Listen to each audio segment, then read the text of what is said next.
सर्वांना नमस्कार. माझ्या फर्स्ट मिनी कुकिंग ब्लॉगमध्ये सर्वांचे स्वागत. हे चॅनल बेसिकली बिगिनरसाठी फायदेशीर ठरेल. ज्यांना कुकिंगची आवड तर आहे, बट सुरुवात कशी करावं हे कळत नाही. सो हे चॅनल त्यांच्यासाठीच. आज आपली डिश असणार आहे Saffola soya chunks but in desi style. So सगळ्यात पहिले आपल्याला एका बाउलमध्ये सोया चंक्स हे उकळून घ्यायचे. त्याच्यानंतर एका कढाई किंवा पॅनमध्ये तेल गरम करून त्याच्यात जिरे तडतडू द्यायचे. त्यानंतर त्यात कांदा छानपणे गोल्डन ब्राऊन होईस्तोवर तळून घ्यायचा आहे. त्यानंतर त्यात आपल्या आवडीनुसार तुम्ही टोमॅटो, शिमला मिरची असं काही टाकू शकता. मी फक्त टोमॅटो टाकले. तर त्याच्यानंतर इथं आपले सोया चंक्स झालेले आहेत. आपण एका प्लेटमध्ये ते काढून घ्यायचे. इकडं हाताळत आपण त्यात मसाले ॲड करून घेऊया. सगळे ड्राय मसाले मी टाकून घेतलेत.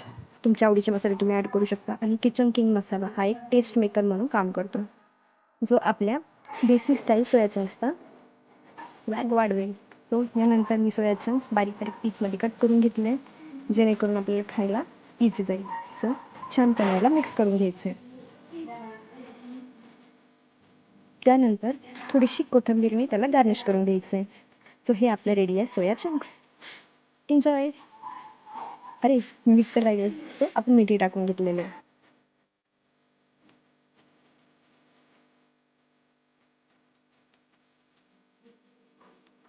हे आपण साईडला ठेवून देऊया. आता यानंतर आपण करूया पोळी.